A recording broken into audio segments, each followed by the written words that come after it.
बिस्मिल्लाहिर्रहमानिर्रहीम। अस्सलाम वालेकुम दोस्तों।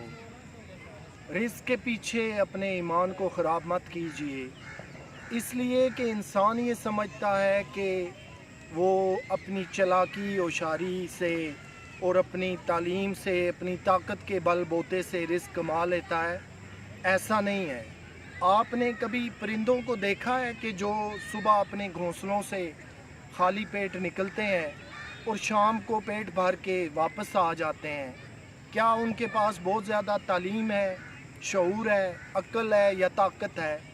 ऐसा कुछ भी नहीं है, क्योंकि उन्हें उस मालिक कायनात पे यकीन है कि वो उनका राज़िक व मालिक है। वही मालिक है जो रात को दरख्तों पे सोए हुए परिंदों को नीचे नहीं गिरने देता। लेकिन फिर इंसान किस बात के पीछे दौड़ रहा है कि वो अपनी अक्ल से, शऊर से, मेहनत से और अपनी कमाल होशियारी से रिस्क कमा लेगा? ऐसा नहीं है। अगर आप ज़रा सी भी मेहनत से बाहर निकल के कोई काम करेंगे, किसी काम में अपनी चालाकी, होशियारी और धोखे को शामिल करेंगे, तो फिर आप खुद ये हिसाब लगा लीजिएगा कि क्या वो रिस्क आपके लिए और आपके बच्चों के लिए हलाल रहा है। क्या वो रिस्क जो आपने किसी को धोखा देकर, किसी को गलतफहमी में रखकर, किसी के साथ नाजायज़ करके कमाया है, क्या फिर वो सारा रिस्क जो है ठीक है? क्या वो रिस्क फिर पाक है? और ये आपको यकीन है कि फिर आपकी तमाम इबादत, आपकी ज़िंदगी की तमाम मेहनतें, मशक्क़तें जो हैं वो अल्लाह के हुज़ूर कामयाब हो जाएंगी? कहीं ऐसा तो नहीं कि आप दुनिया में लोगों को धोखे दे रहे हैं, बेईमानी, फ्रॉड, चोरी, रिश्वत, मिलावट की सूरत में हम अपना रिस्क कमा रहे हैं? तो फिर क्या ये दुआएं जो हैं वो कबूलियत का रुख इख्तियार कर लेंगी? क्या कबूलियत के दर्जे को पा लेंगी? ऐसा हरगिज़ नहीं है। इसलिए कि अगर आप ये समझते हैं कि आप अपनी ताकत, होशियारी, चालाकी से रिस्क कमा रहे हैं, तो फिर आप बहुत बड़ी गलतफहमी में हैं। और रिस्क के पीछे जब आप हद से ज़्यादा भागते हैं, एक तो वो मेहनत है, आपकी मुशक्क़त है, या वो तगो दो है जो आपने रिस्क कमाने के लिए हासिल करनी है।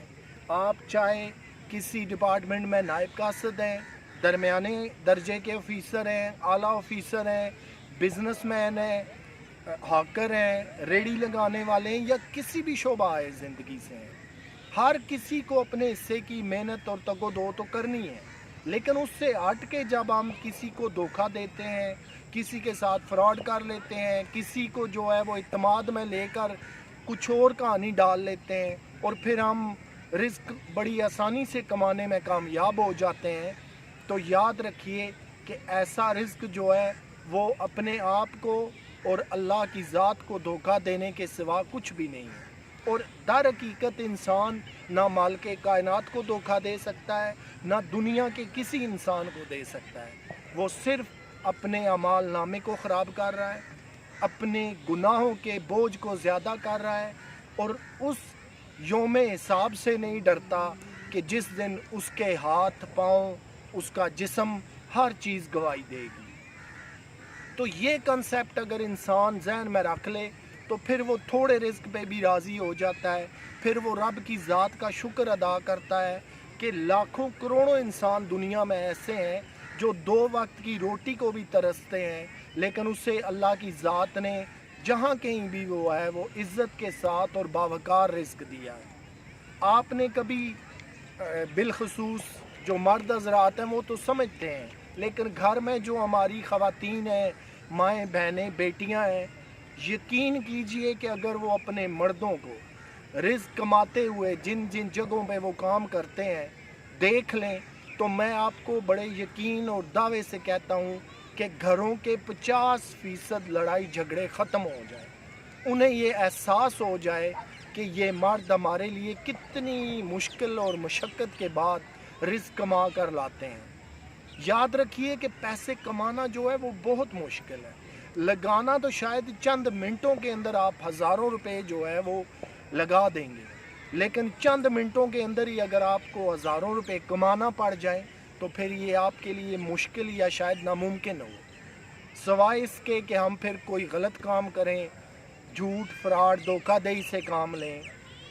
لیکن جو لوگ یہ سمجھتے ہیں کہ جتنا رزق اللہ کی ذات نے ان کے لیے لکھ دیا ہے، ان کے لیے مقدر کر دیا ہے، وہ انہیں مل کے رہے گا، اس کے پیچھے نہ وہ اپنے ایمان کا سودا کرتے ہیں، نہ اپنی عاقبت کو خراب کرتے ہیں، اور نہ کوئی ایسا کام کرتے ہیں جو ان کے گناہوں کا سبب بنے۔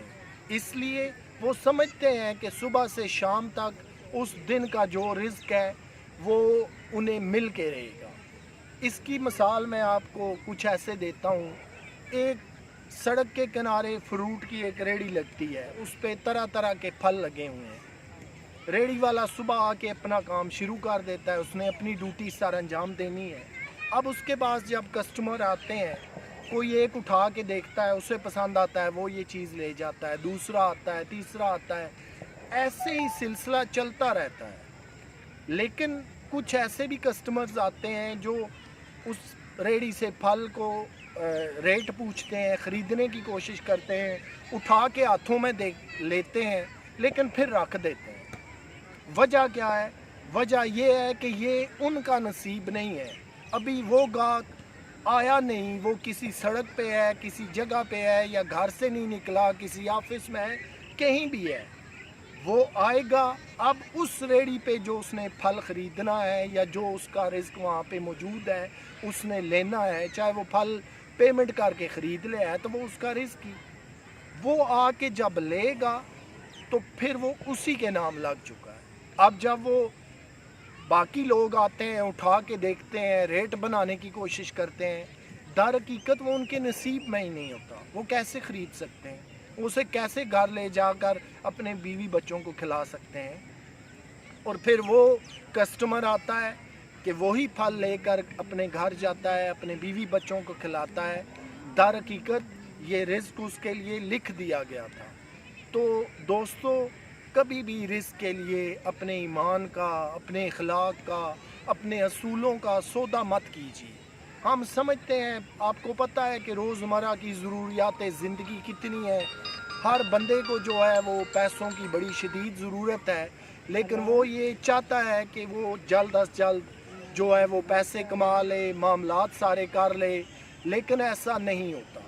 اس لیے کہ اگر یہ خراب کر کے ہی معاملات، ایمان کو خراب کر کے ہی رزق کمانا ہے، ایمان کے سودے کر کے ہی، اپنے اصولوں کے سودے کر کے ہی سب چیزیں کمانی ہے، تو پھر ایسے رزق میں اور حرام حلال میں پھر کیا فرق رہ گیا؟ جب آپ نہ اصولوں کی پرواہ کرتے ہیں، نہ آپ کو یہ کنسیپٹ ہے کہ جو کچھ میں کما رہا ہوں کیا یہ میرے لیے جائز بھی ہے یا نہیں، ان تمام چیزوں کو اگر ہم مد نظر رکھیں تو ہمیں سوچنا پڑے گا کہ ایمان کے لیے کیا کیا چیزیں ضروری ہیں۔ جو چیزیں مقدر ہو چکی ہیں، جنہوں نے ملنا ہے، ان کے پیچھے پھر کیا ہم اصولوں کو کیوں خراب کر دیں؟ صرف ایک رزق کی خاطر ایمان کو چھوڑ دیں، اصولوں کو چھوڑ دیں، بے ایمانی سے کمایا ہوا رزق جو ہے وہ آپ چاہتے ہیں کہ اپنے بچوں کو کھلائیں، اور پھر آپ کل ہر بندے سے یہ شکوہ کرتے پھریں کہ آپ کی اولاد آپ کا کہنا نہیں مانتی، وہ آپ کی کیئر نہیں کرتی، وہ بڑھاپے میں آپ کا خیال نہیں رکھتی۔ کیا آپ نے بھی کبھی دیکھا ہے کہ آپ نے انہیں رزق کون سا کھلایا ہے؟ امید ہے کہ آج کا یہ ٹاپک آپ کو پسند آئے گا۔ آپ سے انشاءاللہ پھر ملاقات ہوگی۔ اللہ حافظ۔